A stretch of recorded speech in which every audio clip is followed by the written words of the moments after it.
أعوذ بالله من الشيطان اللعين الرجيم بسم الله الرحمن الرحيم الحمد لله الذي ليس لأوليته ابتداء ولا لأزليته انقضاء وانحصرت الأوصاف عن كنه معرفته ورضعت عظمته العقول والذي لا تواري عنه سماء سماء ولا أرض أرضا ثم الصلاة والسلام والتحية والإكرام على سيد البطحاء سيد المرسلين والأنبياء أبي القاسم محمد المصطفى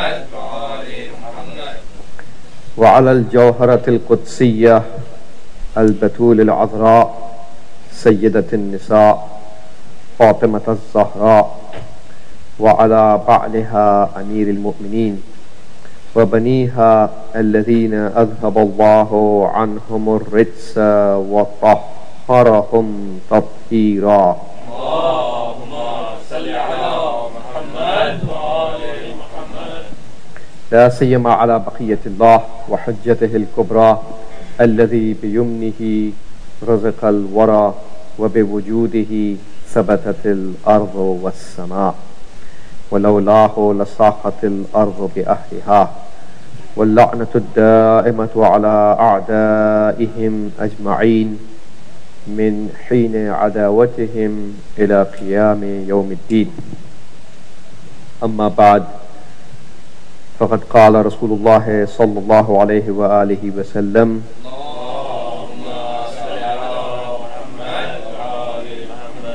فقيه واحد أشد على الشيطان من 1000 عابد. صلوات.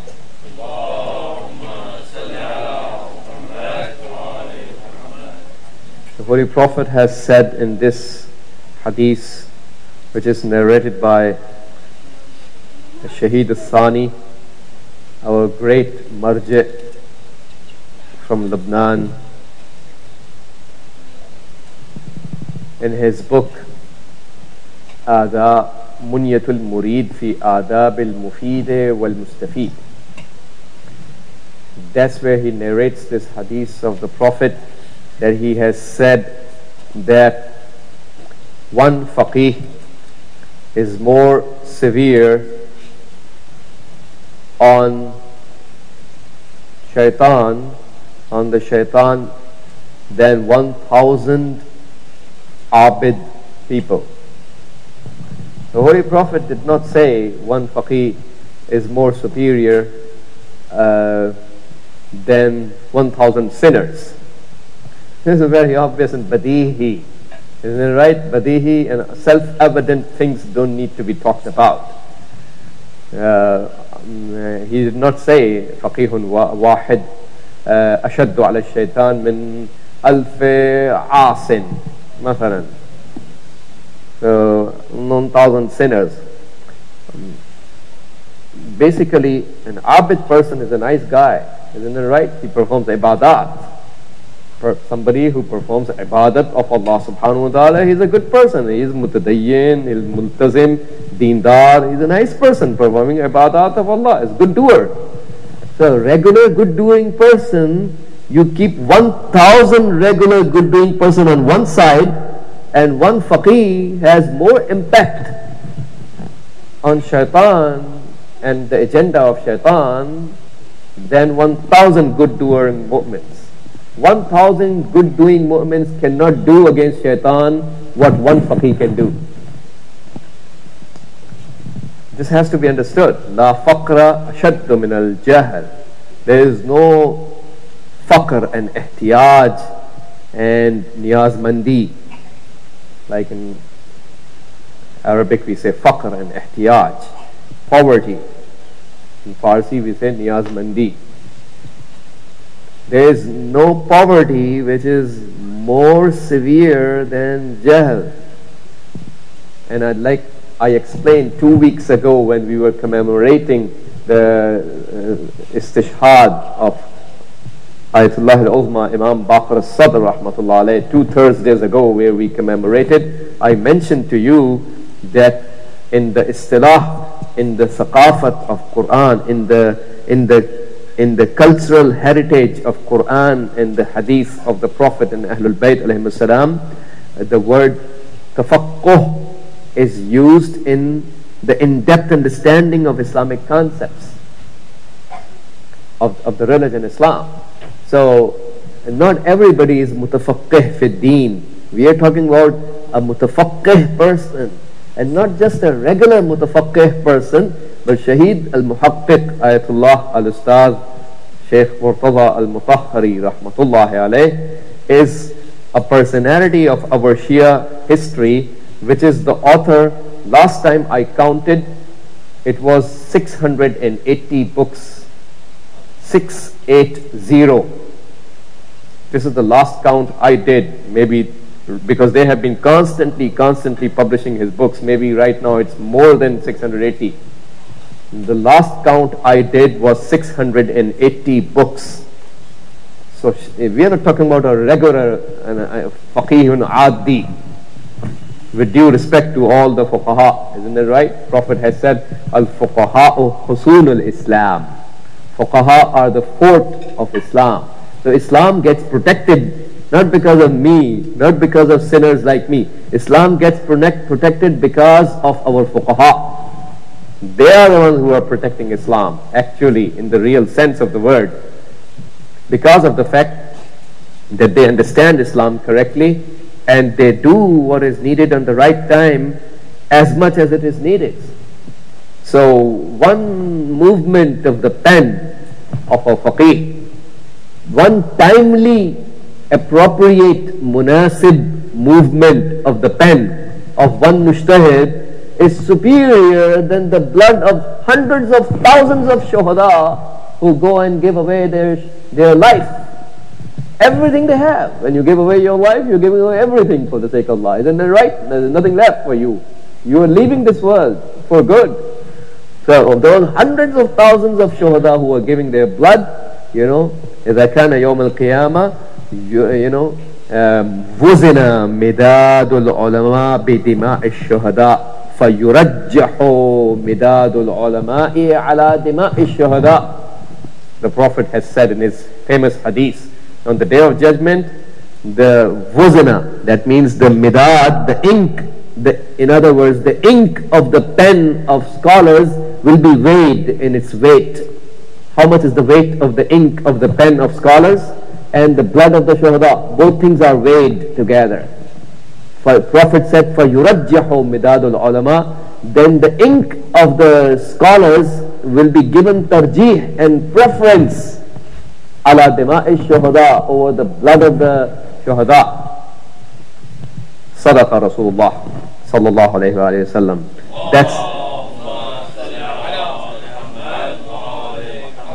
so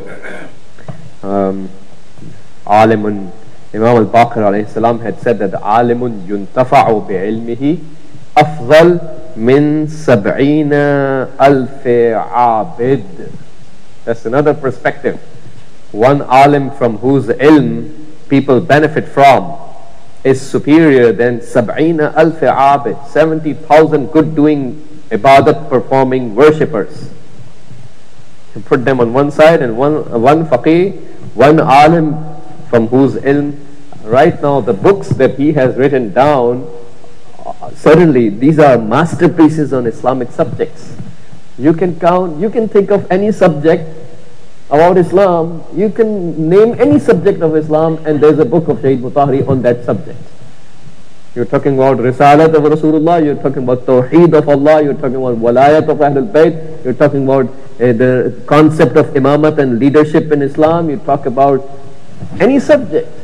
And that's, you read one of the good aspects of the books of Shaheed Mutahhari rahmatullah alayh is that one book suffices for you to understand the whole concept. You don't need to turn to any other book on that subject. You can read his book on the concept of the Prophet being ummi. هو الذي بعث في الأميين رسولا منهم يتلو عليهم آياته. Our holy Prophet was ummi, isn't it right? What is the concept of ummi? There's a huge discussion among the Muslim sects of Islam. Did the Prophet was illiterate? Is that the meaning of ummi, that he is illiterate? Some people say Prophet was illiterate. Some people say Prophet didn't used to, he cannot read. Anybody who cannot read is called ummi. Somebody who cannot read and cannot write. There's a huge discussion. What's the real meaning? Some people say no, ummi actually is because of the fact that he belongs to Ummul Qura. Ummul Qura is the name given to Makkah, is the mother of all the towns. So that's why he's called ummi. There's a huge discussion. For you want to understand what's the concept of Islam, what does Allah means when he says, what's the real tafsir, what's the real concept of being ummi? You can read the books written by him on all those various subjects, like taqiyya. He has a wonderful book on the subject of taqiyya, which is very short, but it's very to the point. And some of the his books, like I said, if you get the feeling that this person has read 1,000 books before writing this sentence. When you go through the books of Shaheed Mutahhari, that's the feeling you will get when he talks about the Islamic concepts with such authenticity and such confidence and such depth in the matter, ta'ammuq. Then you will realize that this person has recited 1,000 books before he can say such a sentence, because not everybody can say these sentences with that confidence. So you have to have comprehensive control over all these Islamic sciences. I remember Allameh Tabatabaee rahmatullah alayh is the student of Ayatollah Sayyid Tabatabaee, and Allama himself is one of the greatest philosophers of his time. He used to teach falsafa in the house of Qom, and in those days when some people used to oppose philosophy, isn't it right? Some people used to call the Islamic philosophers as kuffar, kafirs, murtad, a'udhu billah min dhalik, because the zayg, look at the inhiraf fikri, the incorrect and tilted understandings of the religion that some of the scholars used to have, so-called scholars. In those days, when Allameh Tabatabaee, the ratib, the monthly stipend, shahriye, or in Farsi they call shahriye, the ratib, the stipend that was given to the students of Allameh Tabatabaee was stopped because he was teaching falsafa. Some people stopped giving him money. So that was the environment where these greatest personalities of Islam were spreading the religion in those hardships, where some of the ulama were the ones who were opposing them. This is what Imam Khomeini has written in his wasiyyat, that since I started the movement in 1963, the hardest obstacles that I have faced in my life was not from the kuffar and mushrikeen. The hardest obstacles I faced in my life were from some of the mu'ammameen. And this is so true. This is exactly what the haqiqat is. So we find that when Shaheed Mutahhari rahmatullah alayh used to come in the majlis of dars, the gathering of the dars of Allameh Tabatabaee rahmatullah alayh, he said, now that person has arrived in my gathering for whom I'm sure, I have yaqeen that he understands my lecture completely. So Shaheed Mutahhari is that person who can understand everything that Allameh Tabatabaee has to say. You don't find these people that often who can understand everything. And this is because of his taharat of the qalb. Because ilm, Allah subhanahu wa ta'ala gives the ilm according to the level of your tathhirul qalb and tazkiyatun nafs. The more you purify, the more you get the nur of ilm. The less taharat you have, don't expect more. This is the adl of Allah. So even in the message that Imam Khomeini Ridwanullah alayhi gave on the incident of the Shahadat of Shaheed. Shaheed Mutahhari is the first mujtahid who was killed after Islamic revolution. First mujtahid killed by the munafiqeen, which is the Guroh Forqan, the munafiq group called Forqan. They were the ones who killed him. The first mujtahid after revolution. And later on, so many others were killed, but he was the first one that was targeted by the enemies. So Shaheed Mutahhari, 6 months after the revolution, approximately, when he was killed, and he was basically a person that combines the opposite attributes in his personality, because he was a faqih, and he was an arif, and he was a philosopher, an Islamic philosopher of the highest levels. Highest level. I mean, it's not easy to understand the dars of Allameh Tabatabaee. It's not easy. Those of you who, I don't know if any one of you has any familiarity with the subject, but just to say it as a little bit of information and move forward, that Islamic philosophy is one of the hardest things in the syllabus of the Hausa to understand. It's one of the hardest subjects to understand. So you require, at least, you have to complete the last book of Mantiq, which takes about 5 years approximately to complete the last book in the syllabus for Mantiq, logic, in order for you to start the first book of philosophy, the ABC of philosophy. Otherwise you cannot understand. So, and then obviously, in order for you to understand those high level lectures of Allameh Tabatabaee and the like, those people who are on his level, who are able to not only understand what Muallim al-Awwal has said, what Farabi has said, what Ibn Sina has said, what Khaja Nasiruddin al-Tusi rahmatullah alayhi has said, what Muhyiddin ibn Arabi has said. Not only that, but they put their own hashia, their own opinions over the existing opinions of those greatest philosophers of Islam. So this is about ijtihad. This is about the superior tahqiq in the highest knowledge of aql. So we find that Imam Khomeini, when his son Ayatollah Shaheed Mustafa al-Khomeini, he used to teach Bahth al-Kharij. He was a mujtahid. He used to teach Dars al-Kharij in Najaf. He was a mujtahid, Ayatollah.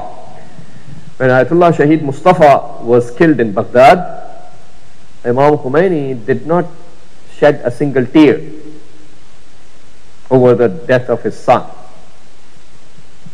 But when Shaheed Mutahhari was killed after the Islamic Revolution, we find that he went from his home to the Madrasa al-Faydiyya, which is where Shaheed Mutahhari used to live. He is the first student of Imam Khomeini. Imam Khomeini, when he started his Bahth al-Kharij, he had 2 students. On the day 1, later on there were thousands, but in the day 1 I'm talking about, there were 2 students on day 1, Shaheed Mutahhari and Sheikh Muntaziri. And they both were class fellows. So on the day 1, so they used to live in the room, in the hujra of Madrasa al-Faydiyya, and that's where Imam came from his house, and he sat there at that place for 3 days to accept the ta'ziyat from the people. And he was crying like a mother cries over her baby, just how he was crying over the shahadat of Shaheed Mutahhari. And he said in his message that, as you know, which I'm paraphrasing in my own words, that Shaheed Mutahhari as shakhsiyat haibud ke hasile umram hisab nishud. He is one of those personalities who is counted to be the summary of my entire life. That means the whole summary of what I did can be seen in his personality. So he is the Ustaz of Shaheed Mutahhari. Obviously he is the first, he is the Ustaz from whom he learned so much. And Mutahhari ke dar taharat ruh wa tazkiye batin wa Islam shanasi kam nazir bud. He describes that, and these statements can be found written on the grave of Shaheed Mutahhari, where Imam Khomeini is talking about him, that Shaheed Mutahhari was kam nazir. That means very less in the history of the ulama, very less in the history of Islam you find scholars who have that high level of taharatul qalb like Shaheed Mutahhari, and Islam Shanasi and Ma'rifatul Deen, in-depth understanding of the religion itself. What is the Sirat of Ahlul Bayt, what they actually wanted from us to do. It's easy to read a book, but it's very hard to understand the actual theme of Ahlul Bayt. There are so many people who are reading book, and there are so many people who are reading Quran, isn't that right? But there are very few who understand what is the maqsood from Allah subhanahu wa ta'ala. What is the ruhul matlab? This is what requires in-depth understanding. So we find that tonight we are commemorating a personality who is Jami'ul Afdad, because we find there are some of the Urafa were not politicians, and some of the politicians were not Urafa, and some of the philosophers were not fuqaha. Isn't that right? Just like Ibn Sina. Ibn Sina was one of the greatest Islamic philosophers in the history, but he was not a mujtahid in fiqh and usul. So we find in the history that some of the philosophers were not fuqaha, and some of the fuqaha were not philosophers. Isn't that right? So these are things which are really nadiran. Rarely you find in personalities who are as high an arif in ma'rifat of Imam Sahib al-Zaman alayhi salam, and ma'rifat of Allah, and ma'rifat of Islam. So they are arif, plus they are faqih, plus they are politicians, plus they are mujtahids, and plus they are teachers, and plus they are equally involved in the youth, because he is the one who laid the cultural foundation of the Islamic revolution.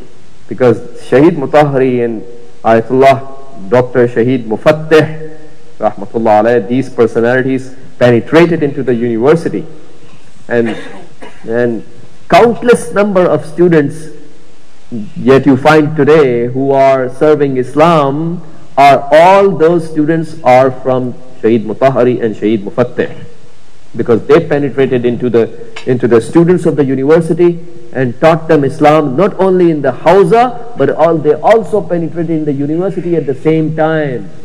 So they laid the foundation of the cultural revolution of Ahlul Bayt in the whole country. 680 books for the last time I counted. That's not easy, brothers and sisters. Easy said, and then written. 680. So this is a unique service that we find from Shaheed Mutahhari rahmatullah alayh. And some of obviously there's a huge number of books which I cannot list to you in this short speech, but I will certainly love to mention a few of those which I personally love them very much, and would like to recommend to all the brothers and sisters to read those books. The best book all of his books are good, but the best one that I personally like is, Jazibe wa Dafi'e Ali alayhi salam. That means the attractive and repulsive forces, Jazb and Dafa.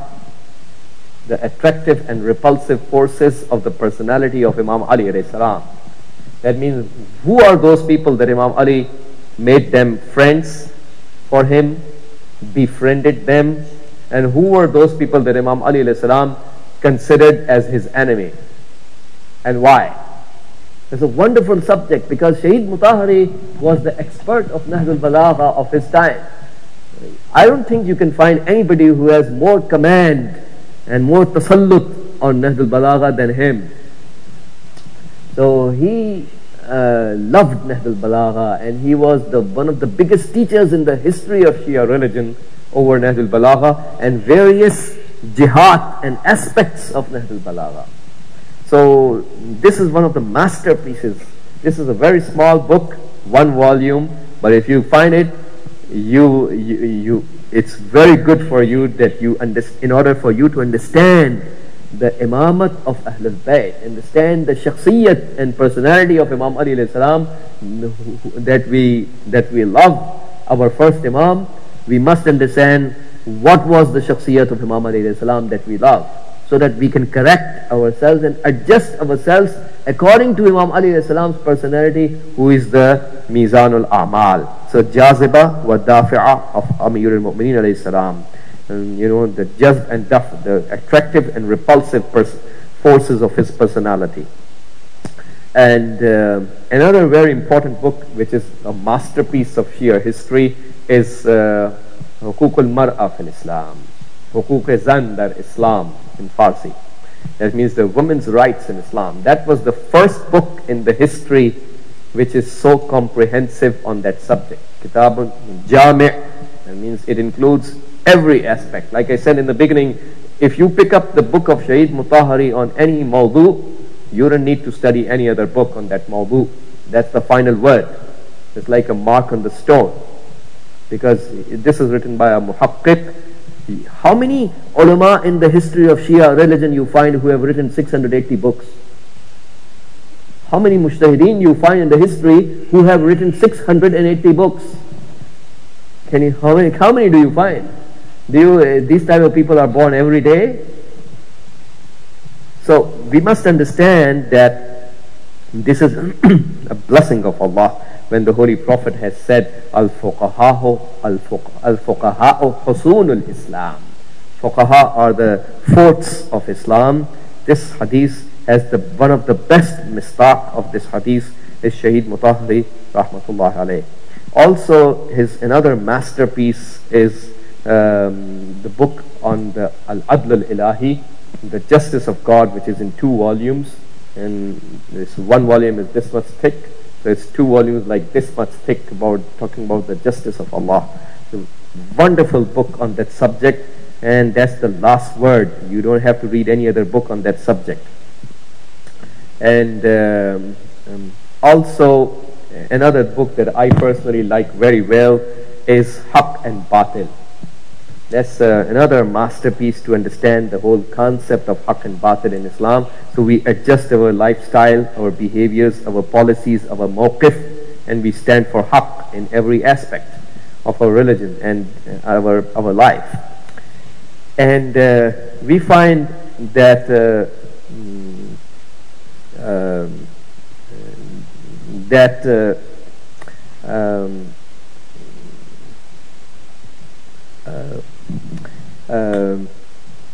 some of the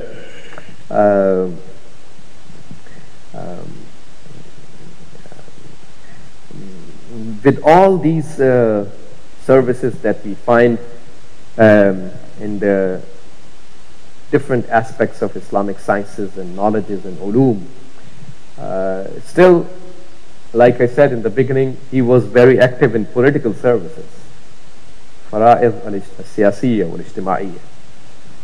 So he was actively involved in political campaign against the zulm and zalimeen, obviously supporting the leadership of its time, which is Imam Khomeini ridwanullah alayh, and running a political campaign, despite the fact it's really surprising how he finds time to write 680 books. Somebody who goes to prison doesn't have time, isn't it right? If you go to prison, your whole life gets disturbed, isn't it right? They don't even give a pen to you in the prison, isn't it right? So somebody who has spent his life in the prison, somebody who is in the hardships and tortures of Taghut, if you are sitting in a corner in your hujra and you are not doing no tadakhul, you don't get involved in any political matter, if you are sitting in your hujra, it makes sense. You can write so many books. But somebody who is running a political campaign and he goes to the prison and he's not sitting at one place. He's just running for the campaign and serving Islam and opposing the zulm of the taghuts, and he still finds time for writing so many books. This is certainly a ta'eed from Allah subhanahu wa ta'ala for these personalities. And he said about his teacher Imam Khomeini ridwanullah alayh, that people will understand the service of Imam Khomeini after 100 years.